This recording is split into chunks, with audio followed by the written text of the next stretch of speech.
Hello friends, welcome to competition builders. मैं शांतनु कुमार आपके भरोसेमंद यूट्यूब चैनल कंपटीशन बिल्डर्स पे आप सभी का स्वागत करता हूं। तो आज हम देखेंगे न्यूट्रिशन इन प्लांट्स पार्ट 2, जो कि पहला आपने आपको देख चुका होगा।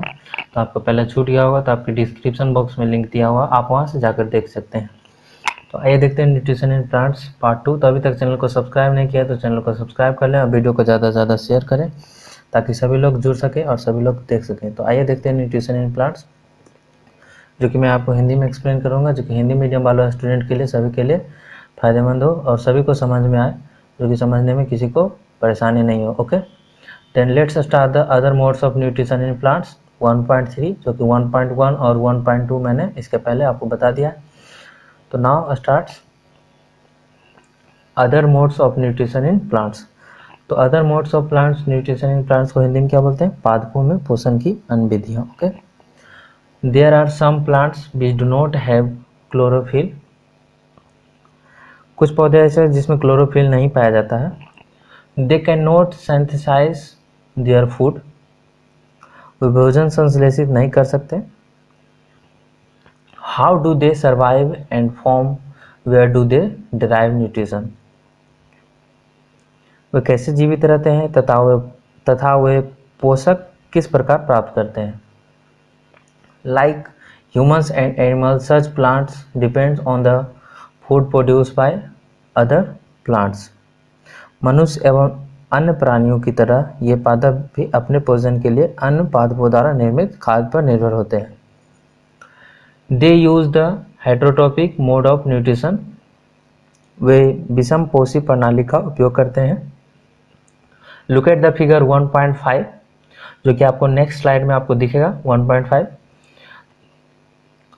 चित्र 1.5 को ध्यान से देखिए। इसे हिंदी में मैंने आपको पहले बताया कि हिंदी में आपको बताऊं कि हिंदी मीडियम वालों को भी लिए कोई प्रॉब्लम नहीं हो, जिसे आराम से समझ में आए। Do you see yellow tubular structure twining around the stem and branches of tree.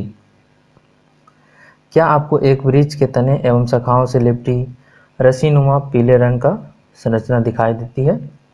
This is a plant called Cuscuta, जिसे अमरवेल भी बोलते हैं। अमरवेल का पादप है, इसमें क्लोरोफिल नहीं होता है। It does not have chlorophyll. It takes readymade food from the plant. ये अपना भोजन उस पादप से प्राप्त करते हैं जिस पर ये आरोहित होते हैं। Okay, then move to the next paragraph of the 1.3। Then ये देखिए, आपको फिगर दिख रहा होगा 1.5 का, कसकटा का, जिसे अमरवेल भी बोलते हैं। ऑन होस्ट प्लांट इसे कहते हैं। On which it is climbing, जिस पर ये आरोहित होते हैं। ये अपना भोजन उस पादप से प्राप्त करते हैं जिस पर ये आरोहित होते हैं। Okay, the plant on which climbs is called host. जिस पर ये आरोहित होते हैं वह पादप परपोषी कहलाता है, और इंग्लिश में क्या हो गया? होस्ट। क्योंकि are we since it is derives the host of valuable nutrients, it is called parasites। क्योंकि अमरवेल जैसे पादप परपोषी को अमूल्य पोषकों से वंचित करते हैं, अतः इन्हें परजीवी कहते हैं। और इंग्लिश में क्या हो गया? Parasite. Are we and the other animals also parasites on the plants? You should think about it and discuss with your teacher। तो इसके बारे में आप अपने टीचर से डिस्कस करें। ओके, कि क्यों अमरवेल ट्री है जो कि क्लोरोफिल नहीं लेता, क्यों नहीं लेता, ये सब आप क्वेश्चन पूछें, इससे आपको पता चलेगा। और आपको कुछ जानना होगा तो आप कमेंट बॉक्स में पूछ सकते हैं। Okay, then move to the next paragraph of the 1.3। Have you seen और heard of plant that can eat animals? भी एक प्रकार के परजीवी हैं, आपको इस पर विचार करना चाहिए। There are few plants which can trap insect and digest them।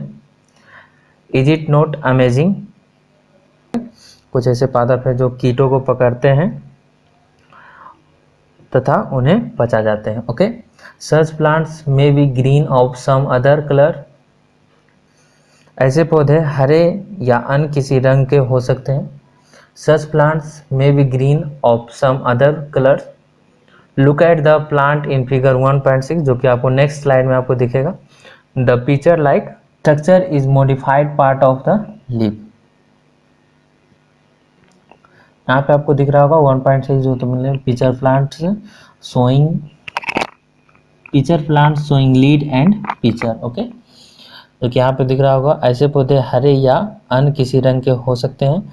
चित्र के 1.6 जो कि आपको दिखा दिया मैंने यहाँ पे, इसके घरे के समान दिखाई देने वाला संरचना वास्तव में उसकी पत्ती का रूपांतरित भाग है। Okay, the apex of the leaf forms a lead which can open and close the mouth of the pitcher.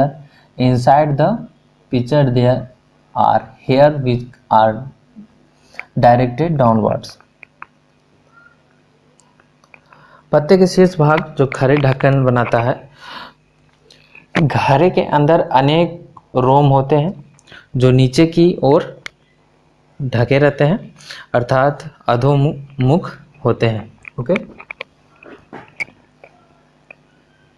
When our insect land in the pitcher, the lid closes and the trapped insects get entangled into the hair. घरे के अंदर अनेक रोम होते हैं जो नीचे की ओर ढल के रहते हैं अर्थात अधोमुखी होते हैं। The insect is digested by digestive juices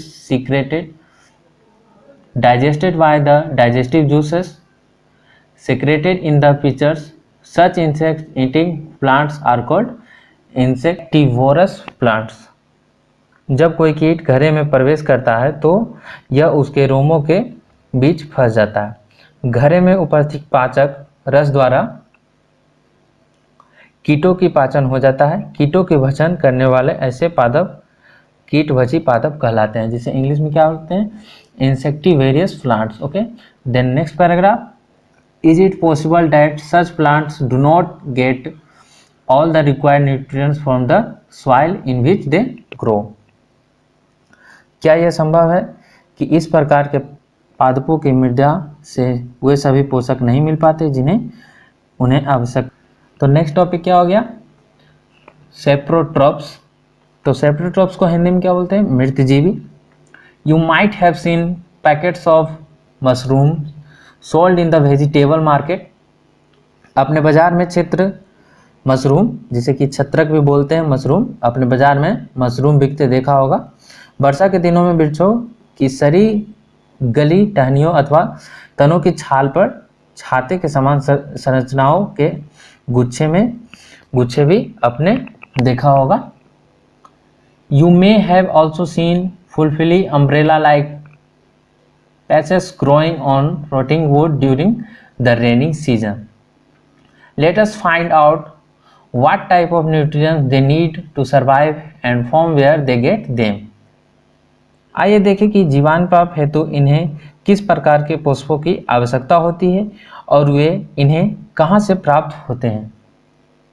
ये देखिए आपको यहाँ पर फिगर में दिख रहा है 1.7 में packets of mushroom, a mushroom growing on decades material. Okay, आपको वहाँ पे फिगर दिख रहा होगा, जैसे कि यहाँ पे दिख रहा होगा छत्रक के पैकेट, मशरूम के पैकेट, सरी गली वस्तुओं का उगा छत्रक दिख रहा है। तो आइए यहाँ पे नेक्स्ट देखते हैं आपको नेक्स्ट पैराग्राफ सेप्रोट्रॉप्स का। तो नेक्स्ट पैराग्राफ हो गया, यहाँ पे एक्टिविटी है, जो कि एक्टिविटी मैं आपको बता देता हूँ। एक्टिविटी बहुत ज़रूरी है 1.2। तो पूरा पहले मैं आपको रीड कर देता हूँ, उसके बाद हिंदी में आपको मैं समझा दूँगा। Take a piece of bread and moisten it with butter. Leave it in moist warm place for 2-3 days or until fluffy patches appear on them. Figure 1.8. These patches may be white, green, brown or of any other color. Observe the patches under microscope or a magnifying glass. Bread का एक टुकड़ा लेकर उसे जल में भिगो लें। Okay, इसे किसी नम एवं उष्ण स्थान पर 2-3 दिन के लिए रख दीजिए अथवा उस समय तक रखा रहने दीजिए जब तक कि उस पर रोए जैसी संरचना ना दिखाई देने लगे। जैसे कि 1 पॉइंट फिगर में आपको यहाँ पे दिख रहा होगा, fungi growing bread. Okay, write down your observation in notebook. Most probably you will see cotton like threads spread on in space of bread. Okay, ये धब्बे जैसे कि रंग यहाँ पे देख रहे होंगे, किसी आवर्धक लेंस अथवा सूचीबद्ध की सहायता से अवलोकन की कर सकते हैं। अपने प्रश्नों को नोटबुक में लिखिए। यहाँ पे देखिए कि कैसे कैसे ये रंग बदला, कितने दिन में बदला, तो ये सब को आप अपने नोटबुक में नोट कीजिए। Then next paragraph, these organism are called fungi. यह जीव कवक या फंजाई कहलाते हैं। They have a different mode of nutrition. इनकी पोषण प्रणाली अथवा पोषण विधि विभिन्न प्रकार की होती है। दे secrete digestive juices on the dead and decay matter and convert it into a solution. विघटनकारी सड़ने वाली वस्तुओं जैसे कि जैव पदार्थों की सतह पर कुछ पाचक रसों सर्व करते हैं तथा उसे साधारण व विलेय के रूप में परिवर्तन कर देते हैं। Then they absorb the nutrients from its this mode of nutrition in which organisms take in nutrients in solution from dead and decay matter called saprotropic nutrition, तथा उसे साधारण व विलेय के रूप में परिवर्तन कर देते हैं। तत्पश्चात वे इस विलेन को भोजन के रूप में अवशोषण करते हैं। इस प्रकार की पोषण प्रणाली को, जिसमें जीव किसी मृत एवं विघटित जैविक पदार्थों से पोषक तत्व प्राप्त करते हैं, मृतजीवी पोषण कहलाती है। तो इंग्लिश में क्या हो गया मृतजीवी पोषण को? Saprotrophic nutrition. Plants which use saprotrophic mode of nutrition are called saprotrophs. मृतजीवी पोषण प्रणाली का उपयोग करने वाले जीव मृतजीवी कहलाते हैं। Plants which use saprotrophic mode of nutrition are called saprotrophs. तो सैप्रोट्रोप्स हो गया इंग्लिश में, और इंग्लिश में क्या हो गया मृतजीवी। Then fungi also grow on pickles. Fungi, जैसे हिंदी में फंजाई कवक भी बोलते हैं, अचार, चमड़े, कपड़े एवं अन्य पदार्थों पर उगते हैं। जो फंगी होते हैं जो कि चमड़े, कपड़े और बहुत जगह पे उगते हैं, ये सब आपको याद रखे हैं। Fungi also grow on pickles, leathers, clothes and other articles are left in hot and humid weather from long time. Okay, during the rainy season they spoil many things. वर्षा ऋतु सबसे परिस्थितियाँ प्रदान करती है फंगी को ज़्यादा वृद्धि करने में। Ask your parents about the menace of fungi in your house. अभिभावकों से कवक द्वारा होने वाले नुकसान पर चर्चा कीजिए। Then let's move the next point of the paragraph of the 1.4 saprotrophs. The next paragraph, some organism live together and share shelter and nutrients. सामान्यतः कवकों के बीजाणु वायु में उपस्थित होते हैं। जब वे किसी ऐसे जैव पदार्थ अथवा उत्पाद पर बैठते हैं जो नम एवं उष्ण हो, तो वे अंकुरित होकर नए कवक को जन्म देते हैं। Some organism live together and share shelter and nutrients. कुछ जीव एक दूसरे के साथ रहते तथा अपना आवास एवं पोषण तत्व एक दूसरे के साथ बांटते हैं। This is called symbiotic relationship. तो साइम्बियोटिक रिलेशनशिप को हिंदी में क्या बोलते हैं? इसे सहजीवी संबंध कहते हैं। For example certain fungi live in the roots of trees. उदाहरण के तहत कुछ कवक वृक्षों को जड़ों में रहते हैं। The tree provides nutrients to the fungus and in return receives help from it to take up water and nutrients from the soil. वृक्ष कवक को पोषण प्रदान करते हैं, बदले में उन्हें जल एवं पोषकों के अवशोषण में सहायता मिलती है। वृक्ष के लिए इस संबंध का विशेष महत्व है। This association is very important for the tree. In organism called lichens, a chlorophyll containing partner which is an alga and a fungus live together. वृक्ष कवक को पोषण प्रदान करते हैं, बदले में उन्हें जल एवं पोषकों को अवशोषण में सहायता मिलती है। वृक्ष के लिए इस संबंध का विशेष महत्व होता है। लाइकिक कहने जाने वाले कुछ जीवों में दो भागीदार होते हैं, इसमें एक शैवाल होता है तथा दूसरा कवक। Then next paragraph, fungus provides shelter, water and minerals to the alga and in return the alga provides food which is prepared by photosynthesis. कवक शैवाल को रहने का स्थान प्रदान करता है, जल एवं पोषक तत्व उपलब्ध कराता है तथा बदले में शैवाल प्रकाश संश्लेषण द्वारा संश्लेषित खाद्य कवक को देता है। Then let's move the 1.5। Then 1.5 topic is how nutrients are replaced in the soil. तो हिंदी में क्या हो गया, मुद्रा में पोषकों की पुनः पूर्ति किस प्रकार होती है।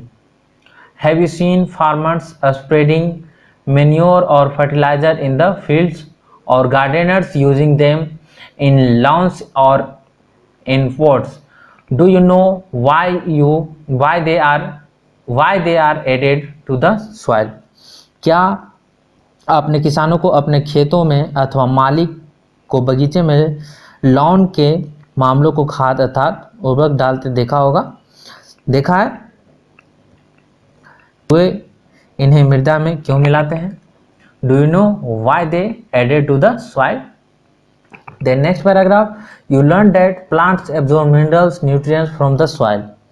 आप पढ़ चुके हैं पादप मृदा में खनिज पोषक तत्व अवशोषित करते हैं। Then next line, so their amounts in the soil keep on declining. अतः मृदा में इनकी मात्रा लगातार कम होती जाती है। Fertilizers and manure containing plants nutrients such as nitrogen, potassium, phosphorus etc. उर्वरक एवं खाद में नाइट्रोजन, पोटेशियम, फास्फोरस जैसे पोषक होते हैं। Then next line, these nutrients need to be added from time to time to enrich the soil. पादपों द्वारा लगातार उपयोग किए जाने के कारण मृदा में उनकी मात्रा धीरे धीरे कम हो जाती है। These nutrients need to be added from time to time to enrich the soil. We can grow plants and keep them healthy if we fulfill the nutrients requirement of plants. मृदा को इन पोषक तत्वों से समृद्ध करने के लिए भूमि में उर्वरक तथा खाद मिलाने की आवश्यकता होती है। यदि हमें पादप के पोषण की आवश्यकता के बारे में ज्ञान हो तो हम न केवल पादपों को उगा सकते हैं बल्कि उन्हें स्वस्थ भी रख सकते हैं। Crop required a lot of nitrogen to make proteins. पादपों को प्रोटीन बनाने के लिए नाइट्रोजन की अधिक आवश्यकता होती है। After the harvest the soil becomes deficient in nitrogen. फसल कटाई के बाद मृदा में नाइट्रोजन की कमी हो जाती है।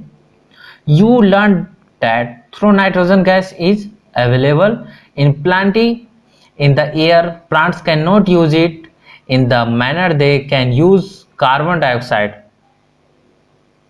यद्यपि वायु में नाइट्रोजन गैस प्रचुर मात्रा में उपलब्ध होती है, परंतु पादप इसका उपयोग उस प्रकार करने में असमर्थ होते हैं जैसे वे कार्बन डाइऑक्साइड का उपयोग करते हैं। They need nitrogen in soluble form. पौधे नाइट्रोजन को विलेय रूप में अवशोषित कर सकते हैं। The bacterium called rhizobium can take atmospheric nitrogen and convert it into the soil form. पौधे नाइट्रोजन के विलेय रूप में ही अवशोषित कर सकते हैं। कुछ जीवाणु को राइजोबियम कहलाते हैं, वायुमंडलीय नाइट्रोजन को विलेय पदार्थों में परिवर्तित कर देते हैं। But rhizobium can not make it own food. कुछ जीवाणु जो राइजोबियम कहलाते हैं वायुमंडल नाइट्रोजन से, but rhizobium can not make its own food, परंतु राइजोबियम अपना भोजन स्वयं नहीं बना सकते। So its live in the roots of grams, peas, moong beans and other legumes and provides them with nitrogen. ये चना, मटर, मूंग, सेम तथा अन्य फलीदार पादपों की जड़ों में रहते हैं तथा उन्हें नाइट्रोजन की आपूर्ति करते हैं। Most of the pulses, dals are obtained from leguminous plants. In return, the plant provide food and shelter to the bacteria. अधिकतर दालें फलीदार पादपों से प्राप्त होती है। इसके बदले पादप राइजोबियम जीवाणु को आवास एवं खाद्य प्रदान करते हैं, अतः उनमें सहजीवी संबंध होता है। Thus they symbiotic relationship, अतः उनमें सहजीवी संबंध होता है। This association is great significance for the farmers. इस संबंध का किसानों के लिए विशेष महत्व है। They do not need to add nitrogen fertilizer to the soil in which leguminous plants are grown. दालों की फसलों के लिए उन्हें मृदा में नाइट्रोजन उर्वरक देने की आवश्यकता नहीं पड़ती। यही नहीं, दाल की फसल उगाने के बाद अगली फसल के लिए भी समानतः उर्वरकों की आवश्यकता नहीं रहती। They do not need to add nitrogen fertilizer to the soil in which leguminous plants are grown. In this chapter you learn that most of the plants are autotrophs. इस अध्याय में आपने पढ़ा कि अधिकतर पादप स्वपोषी होते हैं। Only a few plants adopt other modes of nutrition like parasites and saprotrophic. बहुत कम ही पादप अन्य पोषण प्रणाली अपनाते हैं, जैसे कि परिजीवी एवं मृतजीवी। They derive nutrition from other organisms. All animals are categorized as heterotrophs since they depend on plants and other animals for food. जैसे कि परिजीवी एवं मृतजीवी दूसरे पादपों से पोषण प्राप्त करते हैं। सभी प्राणी अपने भोजन के लिए पादप तथा प्राणियों पर निर्भर रहते हैं, अतः उन्हें विषम पोषी के रूप में समूहित किया गया है। तो आज के लिए इतना ही। अगले लेक्चर में हम कीवर्ड्स पे डिस्कस करेंगे और ये आपका पूरा चैप्टर मैंने रीड करवाया, जो कि थ्रोली आपको हिंदी और इंग्लिश में, जो कि हिंदी मीडियम वाले स्टूडेंट हो गए और इंग्लिश मीडियम वाले स्टूडेंट जितने भी हैं उनको अच्छे से समझ में आ गया होगा। तो अगले लेक्चर में मैं आपको जितने भी चैप्टर पढ़ाऊँ इम्पॉर्टेंट डिफिनीशन जो कि आपको मैं बतलाऊँगा, और फिर एक्सरसाइज और कीवर्ड्स। सबसे पहले तो कीवर्ड्स और डिफिनीशन अगले लेक्चर में आपको मिलेगा। Okay, thank you. अच्छा दोस्तों, आज के लिए इतना ही। फिर मिलते हैं कुछ और टॉपिक के साथ। तो इसी तरह हमारे चैनल पे बने रहें। तो उम्मीद करता हूँ वीडियो अच्छा लगा होगा। तो वीडियो अच्छा लगा है तो लाइक करें, शेयर करें, और अभी तक चैनल को सब्सक्राइब नहीं किए तो चैनल को सब्सक्राइब कर लें। धन्यवाद।